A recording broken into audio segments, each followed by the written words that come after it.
21 फरवरी 2026 को जीएसटी ने एक न्यू नोटिफिकेशन इशू किया हुआ है रूल 14A से रिलेटेड।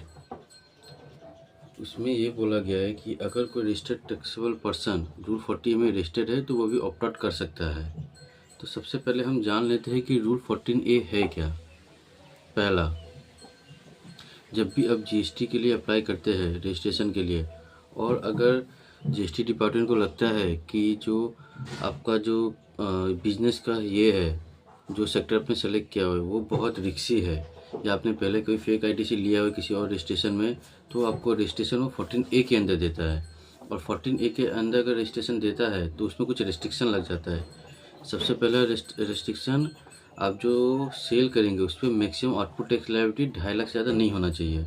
बहुत लोगों को कन्फ्यूज़न होता है कि ये जो 2.5 लाख है ये मंथली है या ईयरली, और ये मैं क्लियर कर देता हूँ आपको कि ये जो 2.5 लाख है ये मंथली है। इसके अलावा आप जो भी रिटर्न फाइल कर रहे होंगे उसको जीएसटी डिपार्टमेंट क्लियरली मॉनिटर करता है। रूल 14 का ये सबसे बड़ा डिसएडवांटेजेस है। अब इससे निकलने के लिए अभी गवर्नमेंट ने एक न्यू नोटिफिकेशन निकाला है, वो मैं आपको लिंक में भी दे दूंगा। उसके थ्रू आप चाहे तो रूल 14A से विड्रॉ कर सकते हैं। उसका स्टेप क्या है, सबसे पहले आपको अपने पोर्टल में लॉगिन करना है, फिर सर्विस, फिर रजिस्ट्रेशन, फिर आपको दिखेगा option for withdrawal of rule 14A, और ये उसी को दिखेगा जो ऑलरेडी 14A में रजिस्टर्ड है। अगर आप 14A में रजिस्टर्ड नहीं है तो आपको ये ऑप्शन नहीं दिखेगा।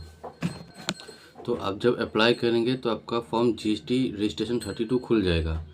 और ये अप्लाई करने के लिए अगर आप 1 अप्रैल 2026 से पहले अप्लाई करते हैं तो मिनिमम प्लस 3 मंथ का रिटर्न फाइल होना चाहिए, और 1 अप्रैल 2026 के बाद अप्लाई करते हैं तो मिनिमम 1 पीरियड का रिटर्न फाइल होना चाहिए। और अगर आप रिटर्न वो फाइल करना स्टार्ट कर दिए रजिस्ट्रेशन 32 वाला, तो उसको ट्राई कीजिएगा कि विदिन 15 डेज आप उसको सबमिट कर दे, क्योंकि 15 डेज के बाद आपका वो एक्सपायर हो जाता है। और दूसरा बात, जब आप वो अप्लाई करेंगे तो आपको आधार से मैंडेटरी उसको वेरीफाई करना पड़ेगा। अगर वेरीफाई नहीं करते हैं तो आपका ARN जनरेट नहीं होता है। और जब रजिस्ट्रेशन 32 फाइल करने के बाद अगर जीएसटी ऑफिसर को लगता है कि सारा कुछ ठीक है तो वो आपको रजिस्ट्रेशन 33 देंगे, मतलब आपको ऑप्ट आउट करने का ऑर्डर वो दे देंगे। और जब वो ऑर्डर आ गया उसके बाद से आप नॉर्मल टैक्स पेयर बन जाएंगे, फिर आपका 2.5 लाख का लिमिट भी हट जाएगा, आपका रेगुलर मॉनिटरिंग भी नहीं होगा, आप सब कुछ आराम से कर सकते हैं। धन्यवाद। वीडियो अच्छा लगे हो तो लाइक और सब्सक्राइब जरूर करें। और भी आपको किसी मैटर पे आपको वीडियो चाहिए तो मुझे कमेंट पे बताएं, मैं जो ट्राई करूँगा कि वो वीडियो जल्दी ले आऊँ। Thank you. चैनल को लाइक एंड सब्सक्राइब जरूर करें। धन्यवाद।